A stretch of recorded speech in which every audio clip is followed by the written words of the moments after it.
Okay, and welcome back to Strength Coach Tutorials. And in today's tutorial, we're going to take another look at the Google Attendance spreadsheet that we created in the last tutorial, number 29. And we're going to show you how to add a couple more features. The first being checkboxes instead of the drop-down menu that we had in the last tutorial, which may be a little bit easier for you to use with large groups of athletes. You can just check the box and signify that an athlete has attended the session. The second being a calculator here on the right that takes a few different stats. One is going to show you how many sessions the athlete has attended out of how many sessions there are. And the second one being we're going to calculate a percentage of sessions attended. And this might be some useful information that you might want to send to your sport coaches. So let's get into it. Okay, so here we are. We're starting with a very similar template to the one we ended off with in the last video. And we have to do a few things. So the first thing we want to do is actually input the checkboxes in all these cells. There's a few different ways to do it, and I'm going to show you both. So the first one we'll use is if I select all of the first column here that I want the checkboxes to go into, I can actually hit insert, and then down to the bottom it says tick box, and what you'll see is it's actually going to put a tick box in each one of these cells. And I still actually have the formatting on this from the last video, so I'm just going to take that off quickly. So what this allows us to do is I'll actually be able to click these check boxes, and all it does is put a little tick mark in each box. These could be useful in lots of different applications where you want this to signify a different value. If I just click right on the cell, it's going to give me a value of false, because the tick box isn't selected, and after I select it, it changes the value to true. And that's important. We need to know that. The second way that we can put tick boxes in all of the cells is I'm going to show you through the data validation version. And if I select all of these, and then I go to data validation, the same way that we did to create the list, we can actually, there's an option for tick box. And if I hit save, that's going to put a tick box in each cell the same way that the other way did, or the same way that we did before. The cool thing about this way is the tick box automatically has a value of true or false, but if I do it this way, data validation, I can use a custom tick box value. So maybe I wanted it to be a 0 or 1, or attended versus not attended, or any kind of values that I wanted it to be. So just to show you what that looks like, I'm going to put in a value of ticked and not ticked. And if I hit save, what you'll notice is that if I have the value and I've clicked the tick box, it'll say ticked, and if I don't, it says not ticked. I'm going to put those back to true and false because I'm going to use the true and false in my formulas. So data validation, and I'm just going to delete those values out of there and hit use custom. I'm going to unselect use custom values and hit save. Okay, so then the next thing we want to do to make this look a little bit prettier and have it pop out at us, I'm going to put a conditional format on it so that when it's actually ticked, that it lights up in a green color. Okay, and the way that we do that is the same way we did it in the other video. I'll go to format, conditional formatting, and what I want it to be is cell or text is exactly, and we know what it's going to be because it's going to be true. And when it's ticked and the cell value is true, it's going to be this green color, and I'm going to hit done. And what you'll notice now after I close this off is anytime I tick one of these boxes, it gives it the green color. Okay, and we could do the same thing with a false value if we wanted it to be red if it wasn't ticked. So that's an easy way to kind of just put a little bit of color to it. And if you're using this type of a sheet with a coach, having a little bit of color just makes it a little bit easier to look at. Okay, so then we have to put in our formulas. And we're going to use the same types of formulas that we used in the other video. So the first one we're going to do is how many athletes out of the number of athletes that we have actually attended the session. And if you remember, we used a formula called count if. So count if, and then brackets, and the cells that I actually want it to count from, and then comma, and we want it to look for the value true.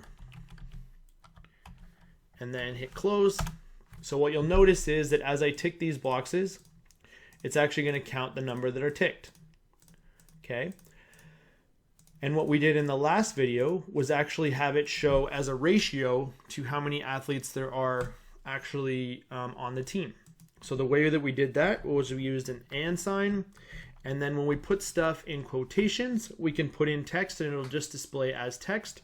So I put a slash, quotation, space, slash, space, quotation, and then another and sign. And then I'm going to use another count if to count how many athletes we have. And bracket, and I'm going to select the number of athletes down the side here, and we want to lock in those cells so that as we drag it, it's not going to change. So we're going to put dollar signs in front of the row and the number, or the row and the column. Okay, and then comma, and we just want it to look to see if the cell has something in it. So remember, the value for that was the star.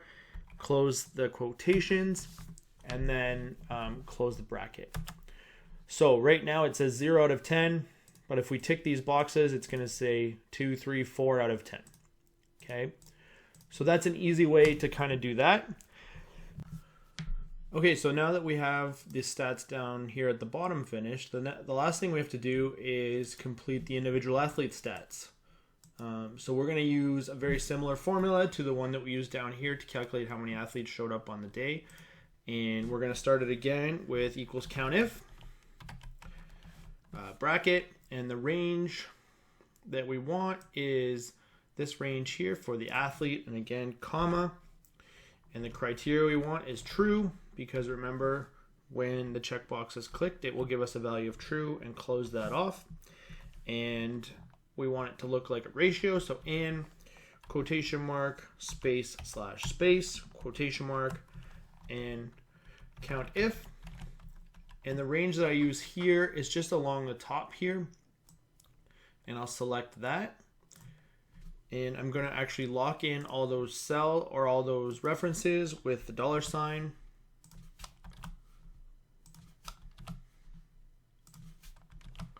And then what we want is a comma, and then remember, we just want it to look if there's something in the cell, so quotation, star, quotation, and then close that off. And what you'll see is it'll give us a ratio, and as I select that the athlete has attended, it will give us 8 out of 11 sessions, 7 out of 11 sessions, and so on. Okay, and because we've locked in the cells properly, when we drag this down, it will actually work now for any of the rows. What you will notice though is when I drag this down, it also drags the formatting down. So because I've used thick black lines up top, it's dragged those down with it, and we don't want that to be there. That looks ugly. So I'm going to select those cells and use the borders tool. And the way that the borders tool works in Google Sheets is I want to select the line that I want to put in, and then select where I want to put it. So I want to put it in the middle, and that'll actually turn that back into what we want it to look like. So then the only thing left is to actually calculate the percentage of how many times the athlete has attended the session. And the way that we can do that is we're actually going to use the countif formulas again. So I'm going to take that and copy it, Control C, and then I'm going to select the cell where I want it to go, and I'm going to paste that in there, Control V. But instead of the ands and the quotations, I'm actually going to leave the slash there because that's going to make it a division now. So what it's going to do is it's going to divide the amount of checkboxes by the amount of total sessions, and if I hit enter, it's going to give us a value of 0 because there are no checkboxes. But what you'll see is as I select values, it starts to give us a number, and this number is huge. So we can use this formula up here, decrease decimal places, and if we just keep clicking that, it'll bring it down to 55. So 0.55, and if I want to make that a percentage, if I go back to the formula, wrap the whole thing in a bracket, so it'll complete that calculation first, and then times it by 100, or multiply that by 100, it will now turn it into a percentage. And as I click through, what it will actually do is calculate the percentage of sessions attended.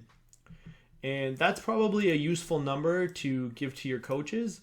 I know that with the teams that I work with, we use a cutoff of 90% attendance as the minimum that we want our athletes to have attended. And that gives them enough leeway to for exams and family emergencies and stuff like that. So we're going to drag that down, and it's going to give us those ugly lines again, and I'm going to fix those up with the borders tool. And now it looks nice. And then if I wanted to complete this off, I can take this formula and drag that across. And now we have a fully functioning attendance template that we can use, and it should give us all the data that we're looking for. So I hope this tutorial helps you out. And if you want to support the channel, you can follow me on Facebook, Instagram, or Twitter at DSMStrength. As well, in the comments, I'm going to leave links to some of my favorite books that are to do with strength conditioning. And if you use those links to purchase the books, it sends a small kickback to the channel, which I can use to kind of create more videos and do any kind of extra work there. As well, I'm hoping to create some opportunities to sell some of these spreadsheets on my website. So if you want to go to my website, it's DSMStrength.com. And you can leave some ideas in the comments for spreadsheets that you'd like to see for sale. So thanks for watching the video. Hope to see you next time.